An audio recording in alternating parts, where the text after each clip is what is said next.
sa kanyang panahon. Marami ang nagsasabing dapat magkaisa upang umunlad ang bayan.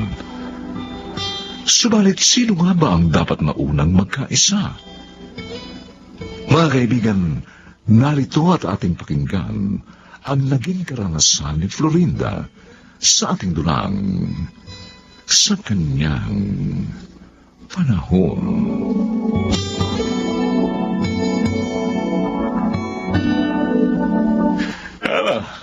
Okay ba ang dinner natin, Emil? Arthur? Oo, Miguel. Ang dami nga naming nakain ni Arthur.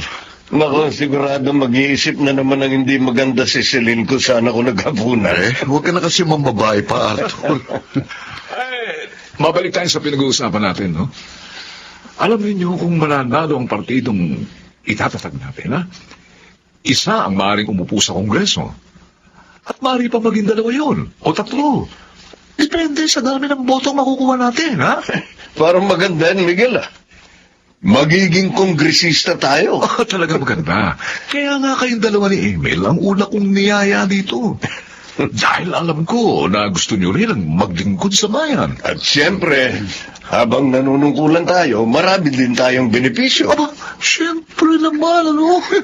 Hindi tayo lugi dito, mga kaibigan. Pero, Miguel, kailangan ng malaking halaga dyan. Oo. Sa pag-aasikaso ng mga papeles, sa mga dapat bayaran, at natural, siyempre, sa pangangampanya. Pero huwag kayong mag-alala, ha? Mapapawi rin natin yun, ha? Kaya sumama na kayo rito sa partidong itatatag ko!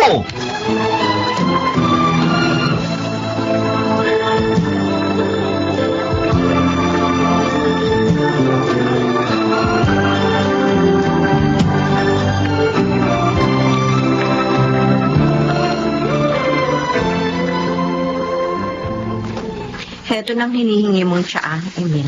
Salamat, Florinda.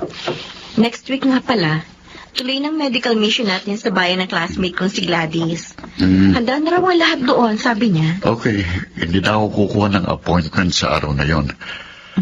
Mabalik tayo sa ikinuwento ko sa'yo na alok ni Miguel sa amin. Yung tungkol sa party list, ano palagay mo doon? Alam mo kasi, para sa akin, hindi lang naman sa pamamagitan ng pag-upo sa gobyerno, makapaglilingkod sa bayan. Maaaring gawin yun ng tao sa iba't ibang paraan. Naisip ko rin yan. Tulad nitong pagsama sa mga medical mission, isang uri ito ng paglilingkod sa bayan. Tama. Pagtulong at paglilingkod din ang panggagamot natin dito sa murang halaga. Pareho talaga tayo nung iniisip. Mabuti pa sabihin ko na kay Miguel habang maaga na hindi ako makakasama sa partidong gusto niyang itatag.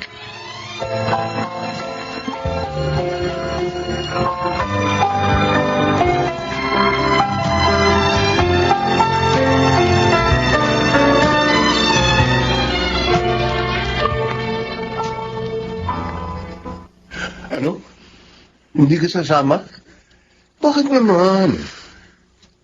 Pinipigilan ka ba ni Florinda? Hindi, Arthur. Nag-usap kami ng maayos. Pinag-isipan namin ang mga bagay-bagay at napagkaisahan namin na huwag na lang sumama. Bakit nga? Dahil nakapaglilingkod naman kami sa pamagitan ng aming mga pagsama sa mga medical mission at panggagamot sa murang halaga. Tumutulong din kami sa isang grupo na nagbibigay ng free online consultation. Pero, parang Emil, mas maganda kung magiging congressman ka. Yung perang inilalabas natin sa paglilingkod, babalik din sa atin. At may tubo pa. Hindi pala tunay ang paglilingkod na hanggang niya. Ano? Arthur, Pahayag ka na. pasensya na ha. Ha? Pero buo ng pasya namin. Hindi na kami sasama.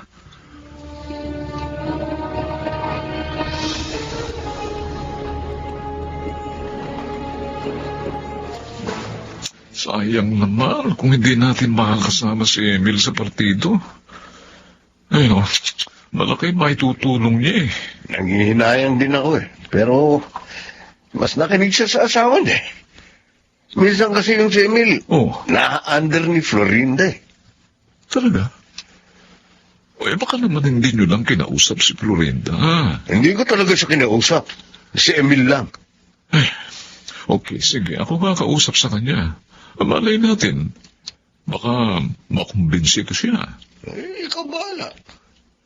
Ay, oo nga pala. May pera na akong ibibigay para share ko dito sa partido natin. Oh, good. Good. Oh, mabuti. Nagbenta ako ng lupa, Miguel. Oo. Alam ko naman mababawi ko rin ito eh. Oo. Ayos lang, kahit gumastos ako.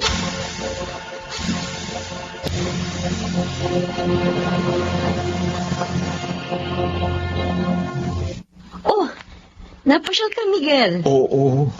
May sadya kasi ko. Wala si Emil eh. Kumuha ng gamot na ipamamahagi namin sa medical mission namin. Okay. Pero actually, ikaw talaga sadya ko. Ako? Yes. Bakit? Ano ba may paglilingkod ko? Si Emil kasi, umayaw lang sumama sa partido namin. Oo. Nabanggit nga niya sa akin ang tukol doon. Ganun ba? At napagkaisahan nga namin na wag na rin siyang sumama. Kasi malaking gastos yun eh. Naku, sayang naman, Florinda. Kasi, actually, babalik din sa inyo yun eh. Higit pa ron. Kung magiging matalino lang siya at mahusay dumiskarte. Pero, dahil umurong na siya, naisip ko na, ikaw na lang ang alukin. Ako? Oo. Miguel, hindi ako interesado sa kahit anong posisyon sa gobyerno. Naku, sayang naman, sayang. Isa ka pa namang mahusay na doktora. Masaya na ako sa paglilingkod na ginagawa ko para sa aking kapwa. Sa pamamagitan ng aking panggagamot. Pero, ayaw mo bang maging sikat? Anong malay mo, baka maging presidente ka rin ng Pilipinas balang araw. Ha? Qualified ka eh. Tulad ng mga unang babaeng naging pangulo natin. Pasensya na. Iba na lang ang alukin mo. Florinda naman, parang namang hindi tayo magkakaibigan eh. Magkakaibigan nga tayo. Pero iba ang paniniwala namin eh. Naglilingkod kami, hindi upang sumikat o para mabawi ang anumang hirap. Ginagawa namin ito dahil mahal namin ang aming kapwa. At para makalugod din sa Diyos. Oh my. Wala ka palang kwentang lapitan eh. Tama pala si Arthur, under mo asawa mo, kaya hindi siya sumama sa amin.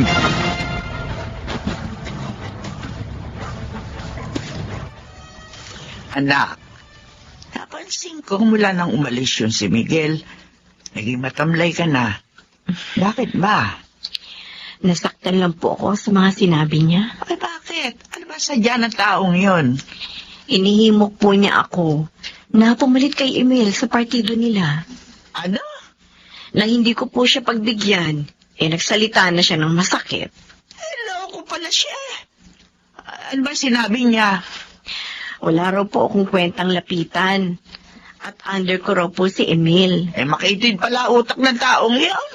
At hindi rin po siya marunong rumispeto sa paniniwala ng iba. Tama lang talaga na huwag tayong sumama sa kanila. Emil? Ibang motibo ni Miguel sa pagtatayo ng partido. Oo nga. Ang sariling kapakanan. Sana, Emil. Huwag mo na siyang harapin tungkol sa sinabi niya sa akin. Baka maging magulo lang. Huwag kang mag-alala. Hindi ko siya papatulan. Tama yun. At huwag niyong panghinayangan na nawalan kayo ng ganong klaseng kaibigan.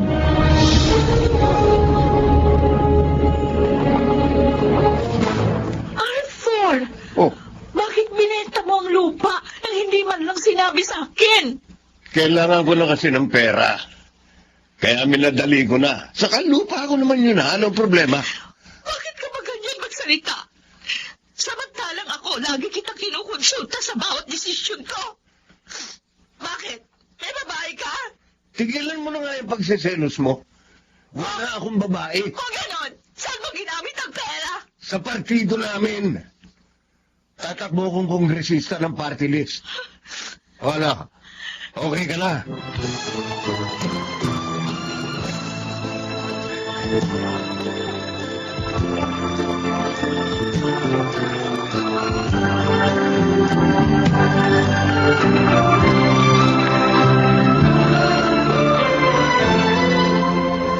Ano? Umalis sa inyo si Celine? Oo, nagalit siya sa akin dahil lagi ko raw siyang binabaliwala sa mga pagpapasya ko. Arthur, huwag kang magagalit, ano? Tama naman si Celine, eh. Dapat kahit babae siya, isinasaalang-alang mo pa rin siya sa mga gagawin at desisyon mo. Sinubukan mo na ba siyang tawagan? Oo, ayaw niya ako sagutin. Sige, palipasin mo muna ang ilang araw. Baka lumamig din ang ulo niya. Emil, Hmm. Florinda, hindi lang yun ang problema ko. Oh, ano pa? Yung partido namin, hindi na-aprobahan ng COMELEC. Ano? Paano perang ibinigay mo kay Miguel? Yun ang talagang problema. Dahil sabi niya, nagastos na raw yun. May makuha man daw ako, malaki na nabawas. Parang iniiwasan na nga rin niya ako eh. Nagsisisi ako, nagpadala ako kay Miguel. Ngayon, pati kami ni Celine, nagka-problema.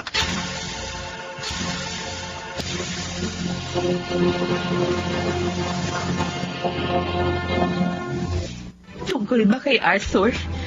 Kaya ka nakipagkita sa akin dito sa restaurant, Florinda? Oo, Celine. Maawa ka na kay Arthur. Patawarin mo na siya. Ang dami niya ng problema ngayon. Mas kailangan ka niya. Mabuti sa kanya yon para matuto siya ng leksyon. Celine, mawawasak ang pamilya ninyo kung gagantihan mo ang asawa mo. Gusto mo ba mangyari yun? Florinda, Oo, nagkamali si Arthur. Pero tayo mga babae, dapat matuto rin tayong umunawa sa ating mga kabiyak. Lalo na sa panahong kailangan nila tayo.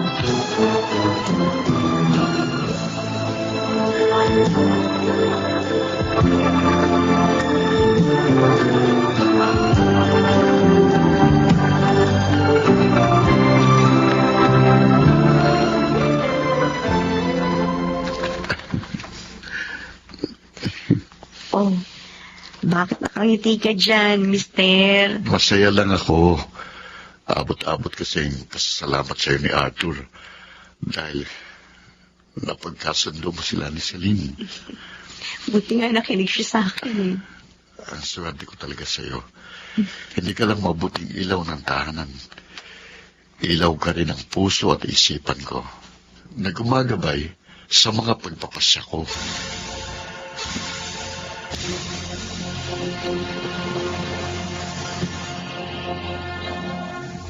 Sa kanyang panahon, may pagkakataong ang mga sakripisyo ng isang ina ay nawawala ng saysay.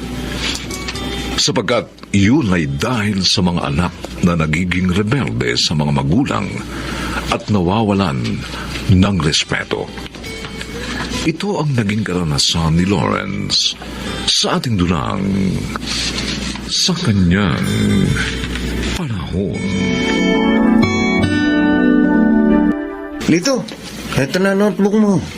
Thanks ah. Okay lang, Nato. Dapat kasi hindi na kayo nag-aaral eh. Nahihirapan patuloy kayong dalawa. Lawrence, kaya ko maglakwatsa. Pero ang huminto sa pag-aaral, hindi no.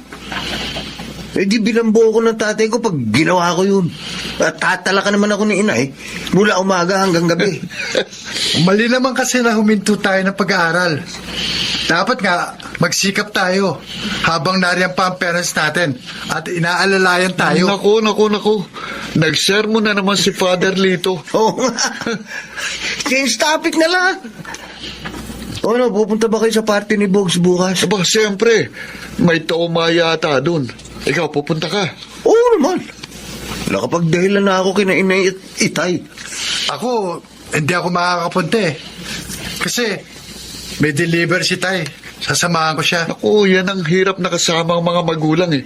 Laging may kontra sa gimmick.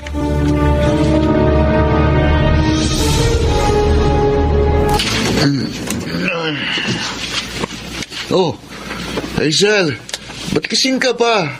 Ating gabi na. Ako na naghintay sa'yo para magbukas ng pinto. Dahil pinatulog ko na ng maaga si Lola Atang. Masakit kasi ang katawan niya eh. Tamang ginawa mo. Hindi na tayo dapat inaasikaso pa eh. O ano, gusto mo ba ng kape? Kasing ka na naman eh. Hindi na, matulog ka na. Oo nga, Hazel. Magpahinga ka na. Ako nang bahala sa kapatid mo. Akala ko tulog na kayo, Lola. O, iwan ko na po kayo, Lola, ha? Apo, ano ka ba naman? Puro ka na lang gimmick. Palagi ka na lang lasing. Eh, Ay, hindi ka naman talaga magbabago. Ay, magkakasakit ka sa ginagawa mo. Leo, kaya ko naman ang sarili ko eh. Oy, kaso pati mag-aaral may pinababayaan mo na dahil sa mga bisyo mo. At least, Lola, wala akong anak na pinababayaan.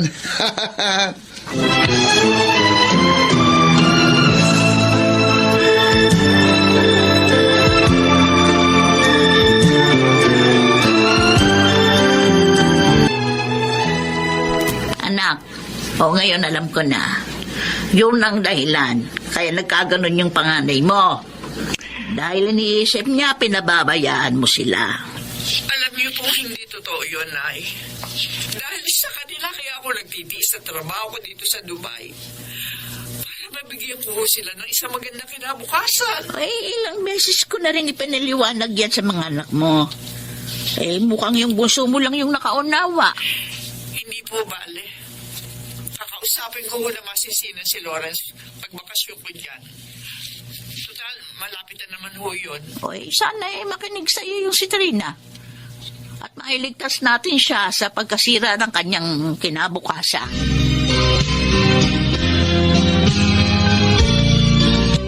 At ang sabi ni Lola Atang, 2 months na magbabakasyon si Inay dito. Oo, saya, di ba kuya? Matagal natin makakasama si Inay. Paano naman magiging masaya? May darating na kontrabida. Kuya Lawrence naman, bakit ka ba ganyan magsalita sa nanay natin? Alalahanin mo galing sa kanyang perang kailangan natin. Ano ba nangyayari naman sa'yo? Bakit may galit ka ba kay Inay? Kung tutuusin nga, siya ang dapat na magalit sa'yo eh. Dahil pinababayaan mong pag-aaral mo. Sinayang mo yung mga gastos niya. Tigilan mo nga ako, Hazel. Alalahanin mo ha, mas matanda ako sa'yo. Salita ka ng salita, wala ka namang nalalaman.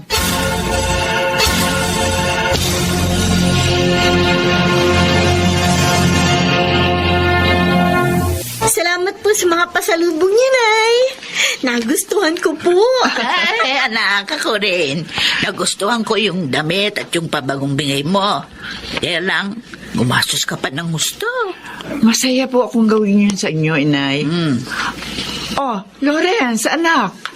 Abay, bakit hindi mo binubuksan yung mga pasalubong ko sa'yo? Mamaya na lang. May lakad pa ako eh. Diyan na kayo. Ay, Lawrence, po. Kadadating lang ng nanay mo, ay alis ka na agad. Di na kayo pinansin, Lola. Nako.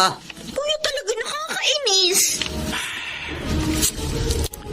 Baka talaga malaki ang tampo sa akin ni Lawrence. Huwag ka nang gumimik na to.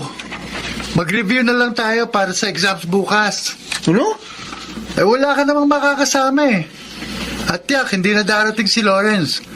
Dahil dumating si Aling Trina galing abroad. Diyan ka nagkakamali, Lito. Uy! Ito na ako. Eto na nga si Lawrence. Ako pa. Dito. Dumating na, oh. Lala, solve na. Bakit mo iniwan nanay mo? Hindi ka ba sabik na makasama siya? Mas magiging masaya ako sa gimmick na pupuntahan namin ni Nato. Kaya ikaw sumama ka na rin.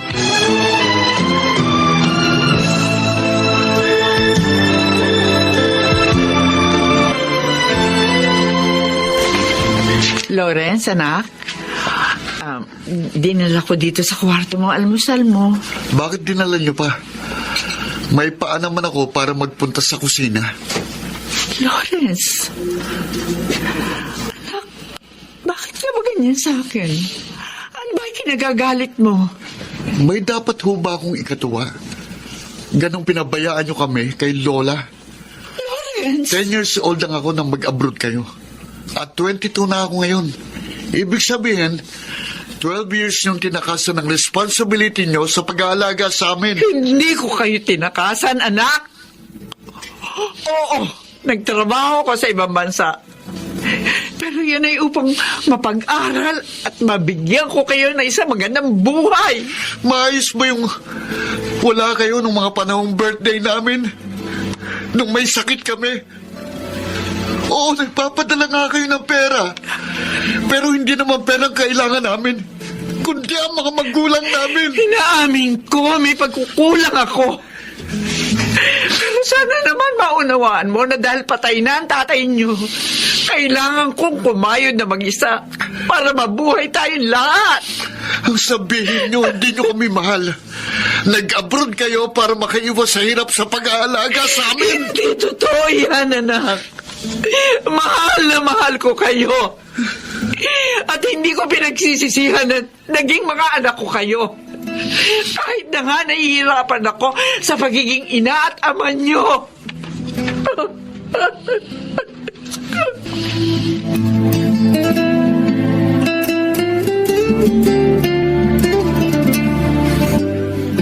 Nay, pupunta lang po ako sa mall na malapit dito sa atin, ho?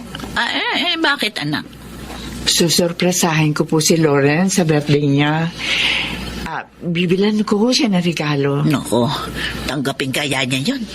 Galit nga siya. Gusto ko pong makabawi sa pagkukulang ko sa mga anak ko, inay. Lalo na po kay Lawrence. Ang akala ko dahil lalaki yung panganay mo, hindi siya magiging mapaghanap. Mali pala ako. Mas naging mapaghanap siya sa iyo kaysa kay Hazel. Kaya nga po hindi ko siya magawang saktan eh. Dahil alam ko may kasalanan din ako. Sana mawala na pagdaramdam niya para makabawi naman ako. Palagay ko, mangyayari lang yon kung hindi ka na mag-abroad. Inay? Oo. Ay, malaki na yung mga anak mo, Trina. May sapat ka ng ipon. Kaya sa tingin ko, panahon na para sila naman ang iyong asikasuhin.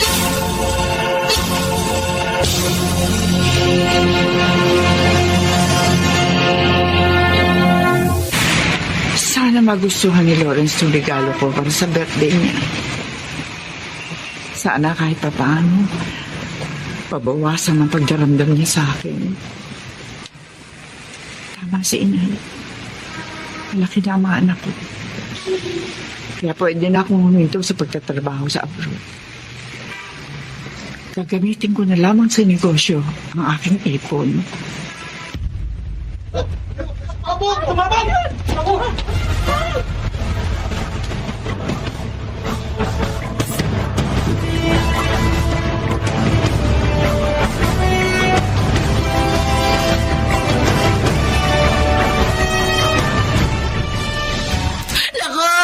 Sila po, kailangan pumunta tayo sa mall na yon. Kailangan malaman natin nangyari sa nanay mo. Ano po magagawin ni inay doon? Bakit siya nagpunta doon? Ibibili ng regalo yung kuya mo para nga sa birthday niya. Kasi gusto niyang sorpresahin para mawala na yung tampo. Ano po? Lola Ata, may nagpasabog po ng bomba sa mall na yun. At ayon sa balita, marami nasaktan. Narinig ko rin yun na po. Kaya nga, nag-aalala ako, natatakot, Lawrence. Baka kasama sa mga yun ang nanay niyo. Diyos ko, huwag naman po sana. Tinawagin niyo bang cellphone ni Inay? Oo, kuya, pero ayaw mag-ringin. Diyos ko, sana po. Walang masamang nangyari kay Inay. Pag nagkataon, sisisihin ko ang sarili ko.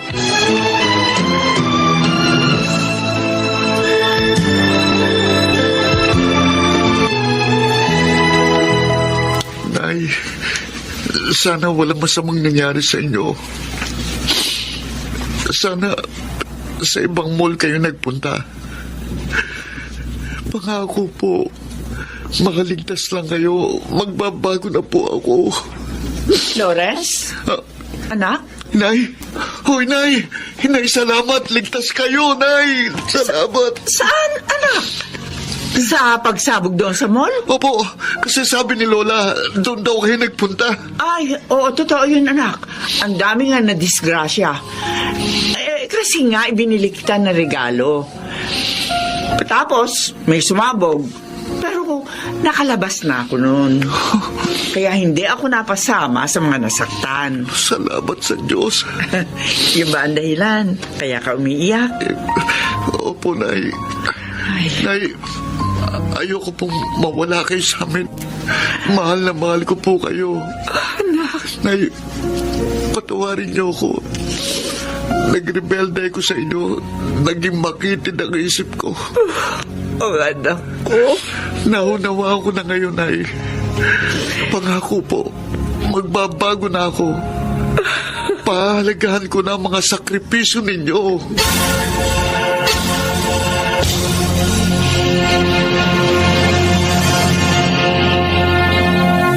Sa kanyang panahon, ang kahalagahan ng maayos na ugnayan ng mga miyembro ng isang mag-anak ang susi upang makabuo ng moral na suporta at pagmamahal mula sa pamilyang kinabibilangan. Mga kaibigan, tunghayan natin ang naging karanasan ni Myrna sa ating dulang sa kanyang panahon.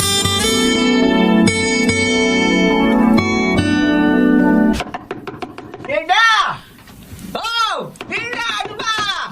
Buksan mo ka ako tong pinto! Isip. Ano? Ito na naman tong matandang to. Siguradong ma-high blood na naman ako. Diyan na! Maghintay kayo, pwede? Tagal mo buksan ang pinto. Naririnig mo naman akong tumatawag sa labas. O kayo naman, sigaw na walang katuturan. Bakit kasi ayaw mo sundin yung sinasabi ko sa'yo? Pumunta ka sa kanto dahil nakakamada na yung mga karton doon. Dalhin mo sa bodega ni Mang Goryo, ipakilo mo. Tapos kunin mo yung bayad. Magagandang klase ng karton yon, kaya mahal ang mga yon. Naku, inay, dekada 80 pa yung sinasabi niyong bilihan ng kanto sa kanto. At si Manggoryo, dekada 90 naman, nung mamatay dahil sa diabetes. Ay, bakit ba naman kasi ayaw mo akong paniwalaan eh? Nagkukunwali lang kasi kayo nag-uulyanin. Pwede ba? Umalis na nga kayo dito? O gusto niyo bang hilahin ko kayo palabas? Sige na, umalis na kayo! Pikot na ako sa mga kalokohan niyo! Iwan niyo na ako!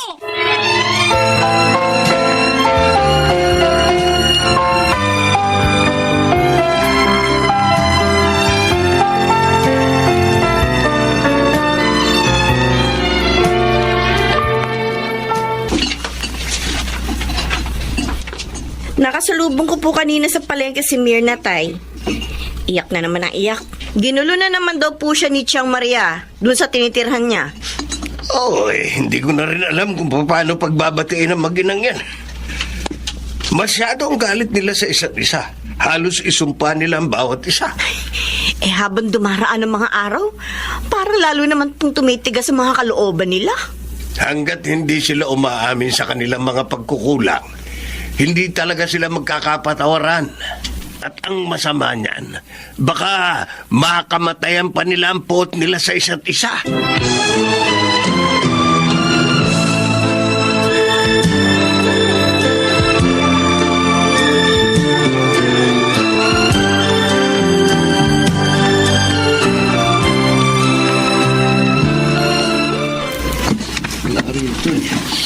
Ano, Kuya Ronald? Hindi mo pa rin nakikita yung titulo ng lupa na ito sa pangalan ni Itay? Ang nakita ko rito sa drawer, yung titulong nakapangalan sa namatay na tatay ni Ate Myrna. Akala ko ba sabi ni Inay bago namatay si Itay, nalipat na sa pangalan ni Itay ang loteng ito? Yun ang malaking problema natin ngayon. Nakako pa naman tayo kay Mang Frank na isusurrender natin sa kanyang titulo ng loteng ito bilang kaberan sa utang natin sa kanya sa video karera. Kasi, alam mo kuya, wala naman problema eh. Kahit wala sa pangalan ni Itay ang titulo ng lupang ito. Ha? Basta ibayad na nito kay Mang Frank, tapos. Oo nga no. Tiyak, papatusin na ito ni Mang Frank. O tara.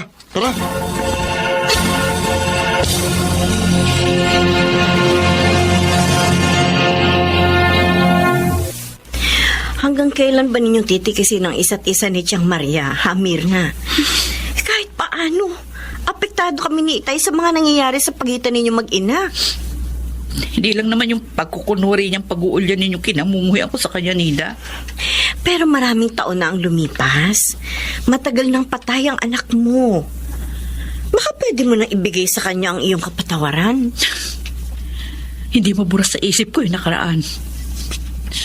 Nung itinirik ng anak ko ang mga mata niya dahil sa taas ng lagnat, humingi ako ng tulong sa kanya, tinalikuran lang niya ako. Wala daw siyang pera. Samantalang nagkakamal siya ng pera ng panahon na yun dahil malakas ang negosyo niya sa pamimili ng mga karton sa kanto. Basta ako, ha, ipagdarasal ko pa rin ang pagkakasundo ninyo mag-ina. Kung hindi niya kami tiniis ng anak ko ng oras na yun, sana hindi namatay ang anak ko sa aking mga bisig. Baka naitakbo ko pa siya sa ospital. Sana baka nung mga panahon na yun ikasakasama ko at mabubuo kami ng pangarap ng aking anak. Nauunawaan naman kita sa parting yun, Mirna. Dama ko ang nararamdaman mo. Tsaka hindi niya dapat ginawang batayan yung pagiging dalagang ina ko. Para itakwil din niya ang aking anak. Dahil kung meron mang dapat na lumingap sa amin, nung mga sandaling yun, walang iba kundi siya. Dahil siya ang aking ina, dugo niya ako at laman.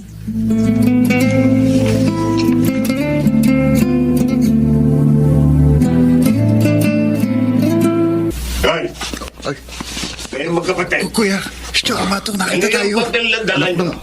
ibulsa mo yung titulo. Dali. Ang laki-laki papel dito. Paano ko ibubulsa? Bakit kasi hindi mo malang nirolyo yan eh? Niledlad mo pa. Ako, ha? Wala talaga akong tiwala sa mga pagmumukha nyo. Eh, Basta nakita ko kayo, tiyak may kabulastogan na naman kayong gagawin.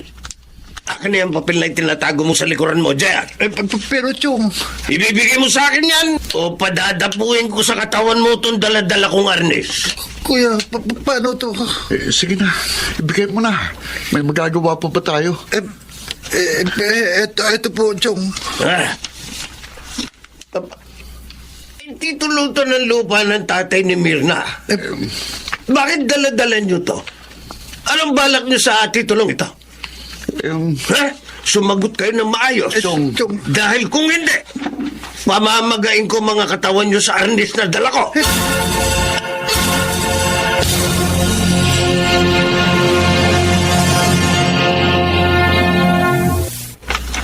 Kung kailan lang yung pensyon na nasa ATM ng Tiang Maria mo ang isinanla ng mga mokong na yon. Ngayon naman, itong titulo ng lupang tinitira nila ang itatapal sa malaking utang nila kay Frank sa video karera. Ay, buti na lang naharang ko. Labawi ko sa kanila itong titulo. Naku, Tay, talagang hindi titigil sa kabulastugan ng magkapatid na yon. Lalo na, lulong na sila sa kasusugal. Kaya maghahanap ng paraan ng mga yon kung paano magkakapera. Kaya totoo yung sinasabi ni Mirna na nang mag-asawa sa ikalawang pagkakataon ng Tiang Maria mo, nagsilang lang ang nanay niya ng mga taong puro kabusitan lang ang ihahasik sa mundo.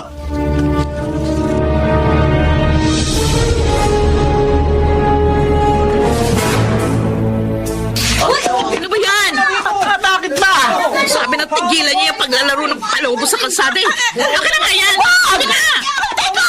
Bakit dito na pagpapalobo ko? Pupunta ko niyan! Ano ba yan? Hindi ba kayo nakukutya sa sarili niyo? Sa ginagawa niyong pagkukunwari, inay?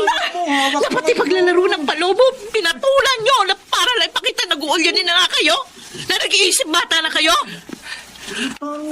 Inaamin ko. Nagkukunwari lang ako nag-ulyan eh. Nagawa-gawa ko lang yung karton sa kanto. At oo, pati na ng paglalaro ko ng palobo. Dahil alam mo ba kung bakit ko ginagawa ito, Mirna? Ha? Alam mo ba kung bakit? O di ngayon, umamin din kayo sa mga kalokohan niyo. Ginagawa ko ito dahil gusto kong pansinin mo ko. Na makasakali kapag nakita mong ganito na ang kondisyon ko, mapatawad mo na ako. Pagod na ako sa pagkikipagtagisan ng galit sa iyo, Mirna. Hanggang kailan mo ba ako mapapatawad sa mga pagkakamali ko? Hirap na ang kalooban ko! Ayoko na! Hindi ko na kaya! Kayanin nyo. Kayo nag-umpisa niyan. Kung ano man yung sakit ng kalooban na dinaranas nyo ngayon, dapat nyo lang yung maramdaman.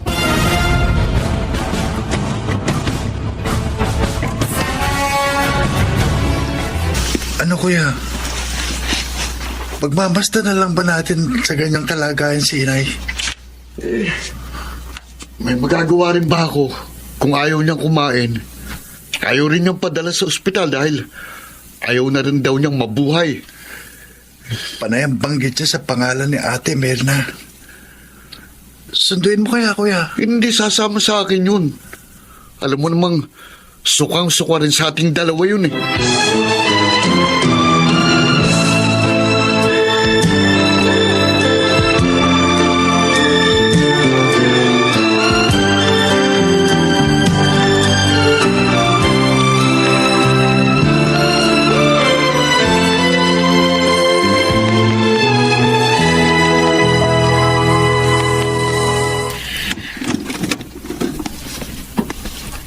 Mirna?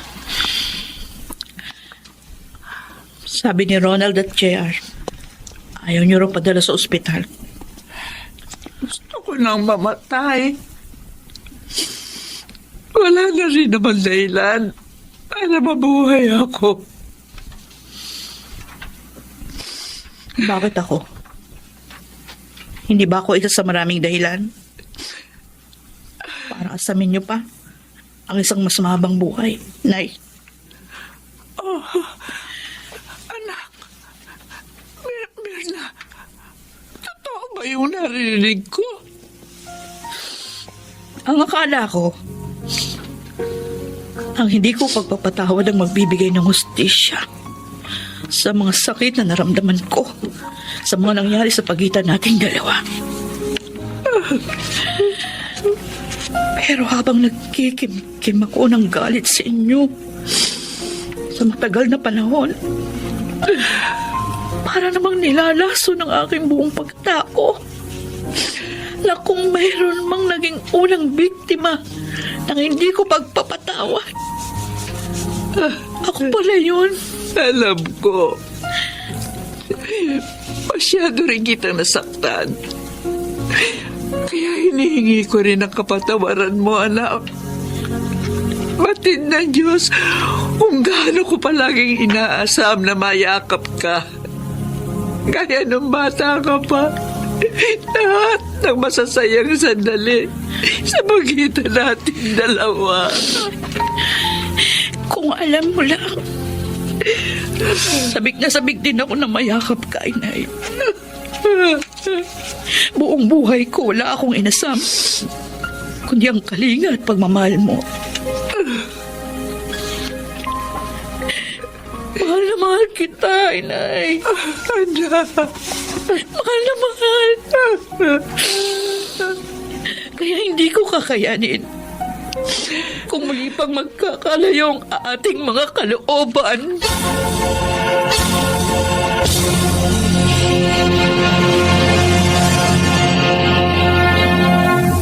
Sa kanyang panahon,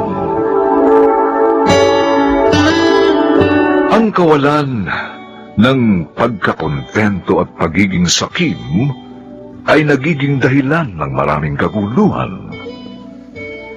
Mga kaibigan, narito po't ating pakinggan ang naging karanasan ni Zoe sa ating dulang Sa Kanyang Panahon.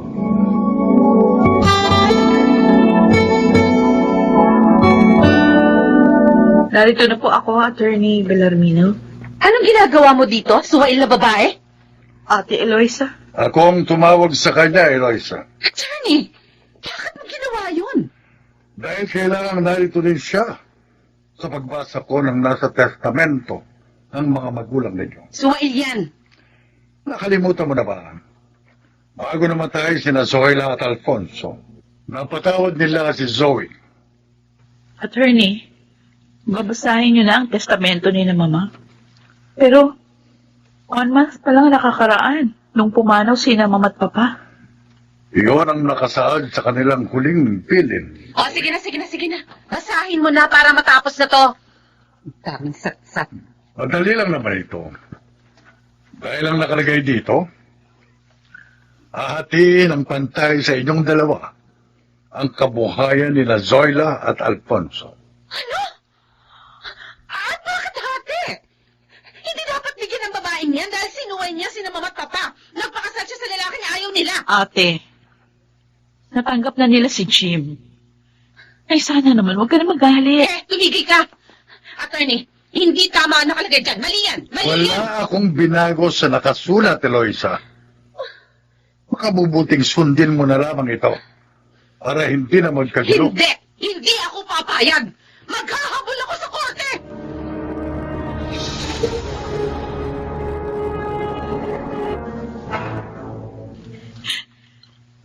Zoe, huwag ka nang umiyak. Punto ng mga mata mo. Masakit yung mga sinabi ni ate sa akin kanina. Sabi niya, wala daw siyang kapatid na Suwail. Dahil sa pera kaya siya nagkakaganyan. Gusto niya siyang makalamang sa mana. Mga bata pa kami, gano'n na si ate. Gusto niya. Lagi siya lamang sa akin. Alam mo, Jim, kung pamimiliin ako, hindi bali na wala akong mana. Basta buhay lang ang mga magulang ko. Hindi ganun ang ate mo eh. Kaya maganda ka na lang kapag nagabot siya. Sana huwag na kumantong doon. Dahil nakakahiya sa mga tao. Dahil magkapatid kami.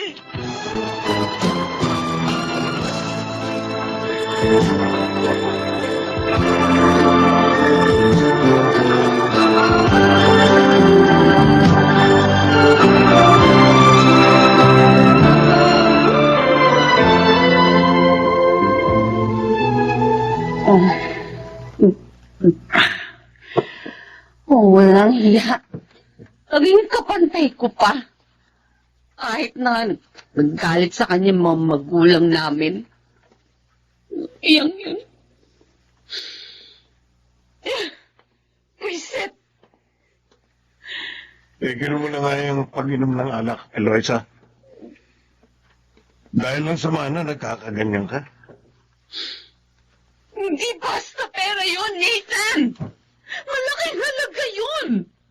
Malaki pa rin naman ang mana mo. Kahit na nga pantay na hinati yun sa inyo. Isa pa, sina Mama ang nagbigay nitong bahay at lupa natin. Maging ang ipinuhunan mo sa business natin. Kaya parang nakalabang ka na rin kay Zoe. Wala naman siyang nakuha sa mga magulang niyo. Hindi! Dapat nga hindi siya pamanahan eh. Ano ka ba naman? Hindi maaaring gusto mo. Kahit pa ang hukuman, hindi ka ayunan. Dahil kapatid mo si Zoe. Gagawa ako ng paraan upang masunod ang gusto ko. Tandaan mo yan!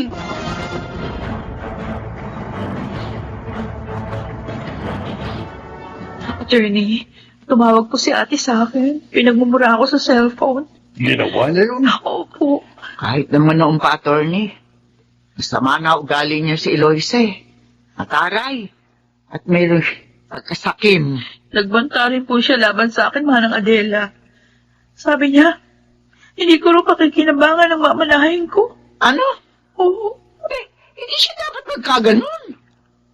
Mabuti ka't binigyan siya ng manang pantay kay Zoe. Oo nga. May kung tutusin, siya ang walang karapatan sa kabuhayan ni Alfonso at Zoila. Oh, Manang Adela, ano pong ibig niyo sabihin? Sa palagay ko, dapat na nating sabihin kay Zoe ang lahat, Adela. Upang maprotektahan niya ang kanyang sarili laban kay Eloisa.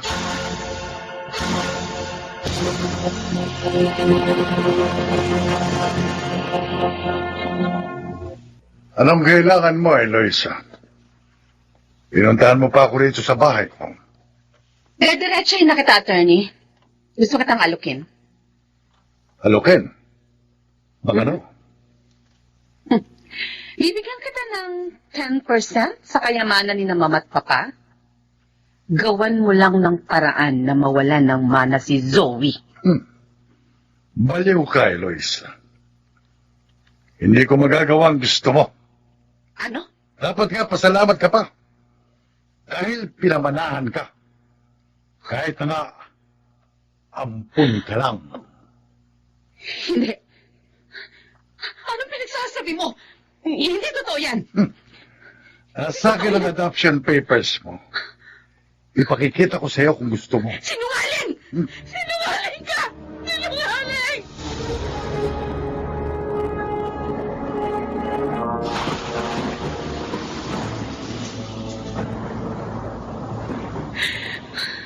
Walang iya ka, Atty. Villarmino. Walang iya kayong lahat! Magbabayad kayo sa akin! Lalo ka na, Zoe! Ngayong nalaman kong ampun lang ako, wala nang makapipigil sa akin para ipapatay ka!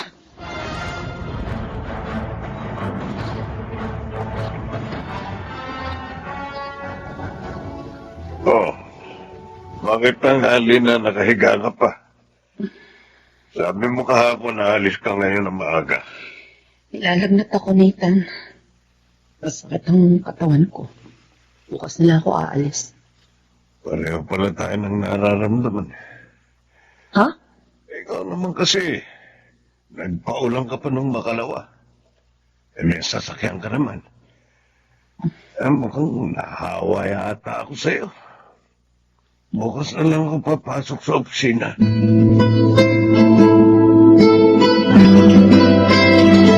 Oh, eto na pong merienda natin, Jim. Manang Adela. Oh, salamat, Iha. Ay naman, pinamerienda niyo pa ako.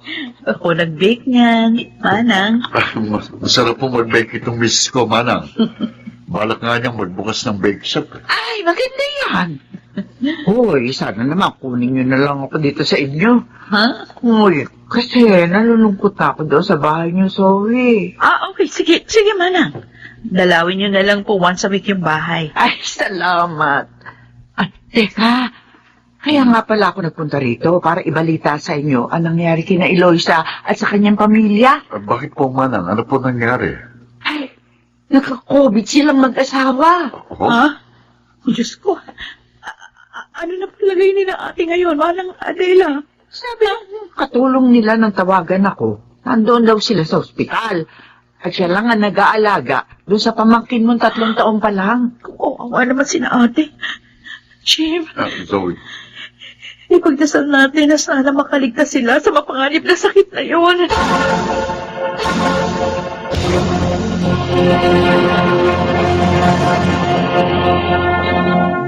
Isang linggo na ako dito, sa ospital. Pero hinang-hina pa rin ako. Mabubuhay pa kaya ako? Kami ni Nathan. Kawawa naman ang aming anak kung may iiwan namin. Oh, ang cellphone ko. May tumatawag. Si Zoe. Hello? Ate, pakiusap. Kung mo papatayin ng linya, gusto kitang makausap. Bakit? Kumusta ka na? Nakasano-sano loob mo, ate. Gagaling ka rin. Alam mo, lagi ka namin pinapanalangin ni Jim. Kahit naging masama ako sa'yo. Para sa akin, kapatid pa rin kita. At kung meron man ako gusto mangyari ngayon, yan ay ang gumaling kayo ni Kuya Nathan. At magkaayos-ayos tayo. Zoe.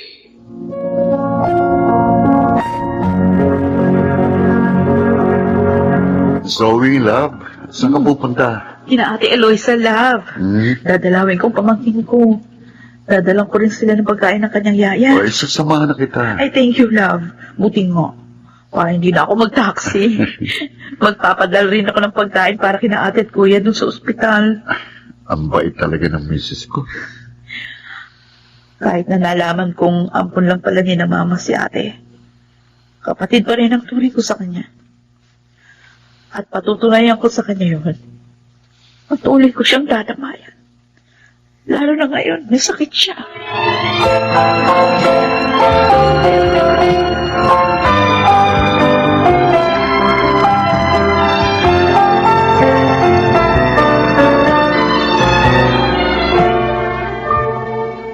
Ay, masaya ako.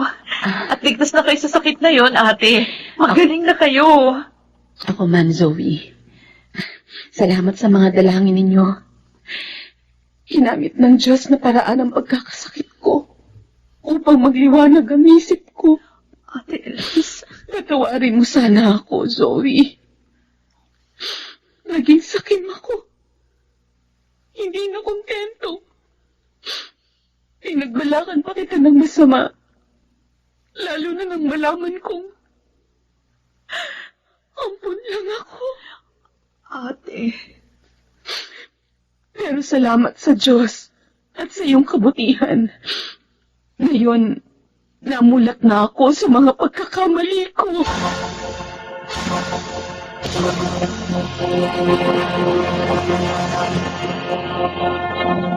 Sa kanyang panahon. Mulat na ba tayo sa kahihinatna ng ating mga paghihiganti? Mga kaibigan, narito po at ating pakinggan ang naging karanasan ni Rebecca sa ating dulang sa kanyang panahon.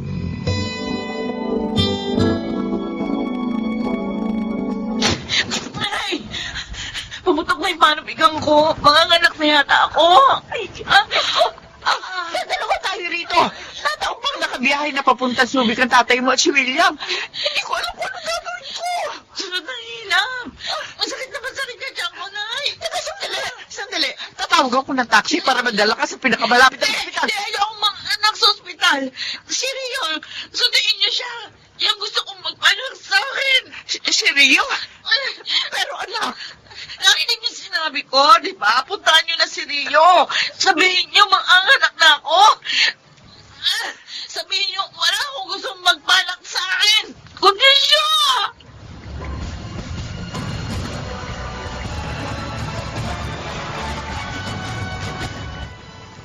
Sigurado ko ba sa desisyon mong pagsama kay Aling Norma, Rio?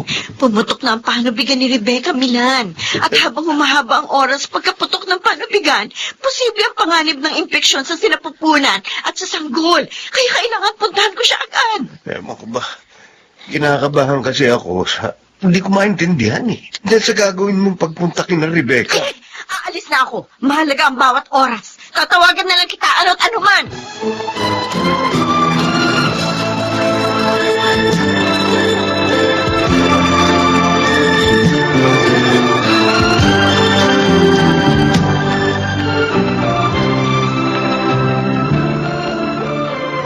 Yan. Na-check mo na ba yung cellphone mo? Oh, Tumatawag daw kasi sa'yo nanay mo pero hindi ka makakontak. bakit to? Manganganak na raw si Rebecca. Sa ospital daw po din na lang asawa ko para makabiyahe kagad ako. At doon na ako tutuloy, tay. Ayaw nga raw magpadala sa ospital. Oo, Pilit daw na pinatawag sa kanya si Rio. si Rio. Oh, Pero hindi dapat sinunod din nanay si Rebecca. Alam naman nating pabago-bagong emosyon ng asawa ko. Lalo na ngayon nagle-labor na siya. At lalong hindi dapat si Rio magpaanak sa kanya.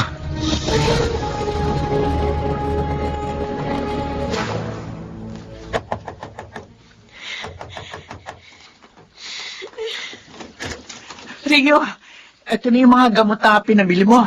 Ang dami kasing tao sa butika, kaya ngayon lang ako nakauwi.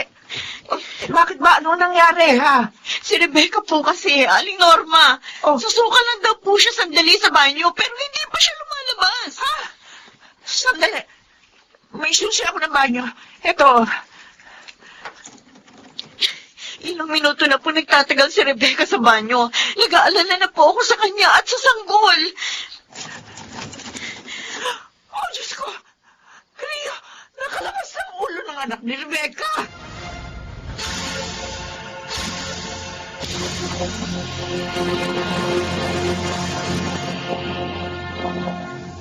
Ay, salamat sa Diyos.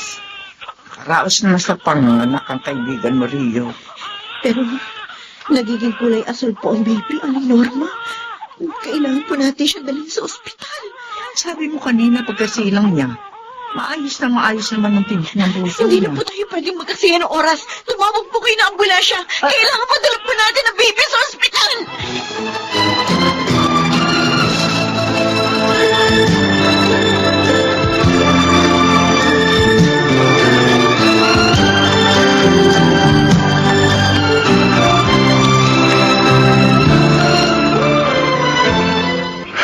Napakabilis naman po ng pangyari, Tay.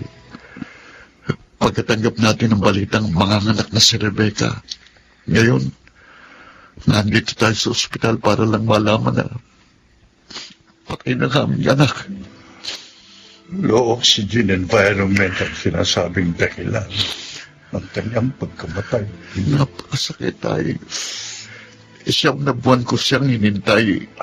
Kinasabi kang makita.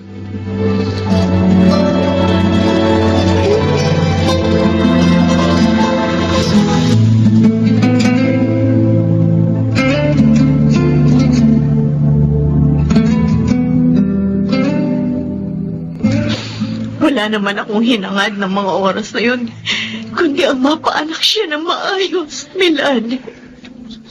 Sasampahan ka raw niya ng kasong negligence na nagresulta sa pagkamatay ng bata.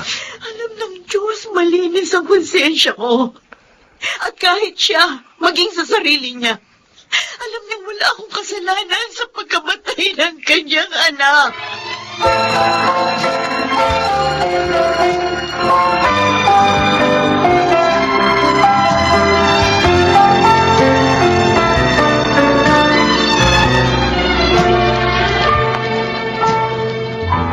Ano ba, Nay? Magbabanyo ako. Bakit nakaharang kayo dyan sa dadaanan ko? Nung araw ng panganganak mo, hindi ka totoong nasusuka. Sinadya mo ang pagkukulong sa banyo. Sinadya mo magtagal sa loob. Para kung ano man ang mangyari sa iyo at sa sanggol na isisilang mo, pananagutin mo si Rio. Eh, di ba? Namatayan lang ako ng anak ko. Ano-ano pa yung binibintang nyo? Tapos si Rio pang kinakampihan nyo? Kilala kita, Rebecca. Mula sa pagiging suwail mo at bengador mo. Alam kong pinagplanuhan mo ang paghihiganti laban kay Rio. Bakit? Masama bang maningil ng atraso? Kailangan mo sabihin ang katotohanan. Dahil kung hindi, hindi mo malalampasan ang lahat ng ito. Hindi ka makapagsisimulang muli. Ay, ano pong katotohanan ang dapat sabihin ni Rebecca? William?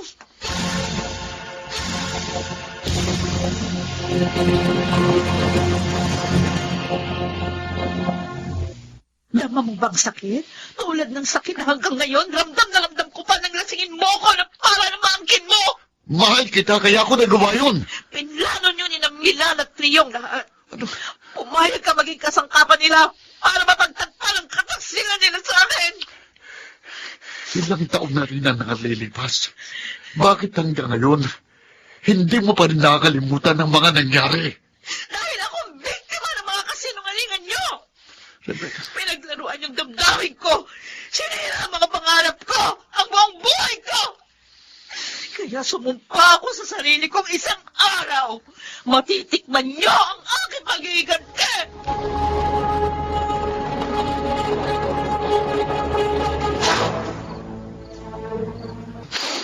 Kailangan ni Rebecca ng tulong. Hindi niya alam ang kanyang ginagawa. Dinadagdagan lamang niya ang kanyang mga pagkakamali. Sinisikap naman natin siyang imulat sa katotohanan. Pero nananatiling matigas ang kanyang puso. Hindi ito tungkol sa iniisip ng tao. Kundi tungkol ito sa kanya upang harapin ang katotohanan, Nestor. Para na rin siya katatahimik ng kaluluwa ng kanyang anak.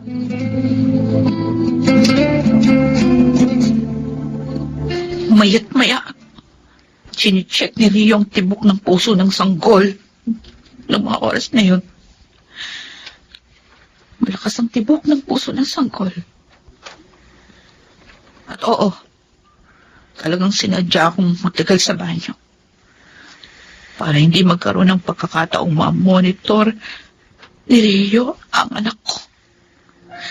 Kahit alam kong magiging dahilan yun ng kanyang kamatayan. Madilim na ang isip ko noon. Wala akong gustong mangyari, kundi ang katuparan ng aking paghihiganti. May mga pagkakataon noon na gusto kong hingin ng kapatawaran mo. Pero naduwag ako. Siguro nga dahil hindi ko pa kayang harapin ang mga panunumbat mo. Pero sa pagkakataong ito, humihingi kami ni Milan ng kapatawaran mo sa pagkakasugat namin sa iyong damdamin, Rebecca. Lalo na ako. Hindi ko sinasadyang mahalin si Milan. Basta na lamang nangyari. Gusto ko na lamang naramdaman. Hanggang matuklasan namin na hindi na namin kayang pigilin ang pagmamahal namin sa isa't isa.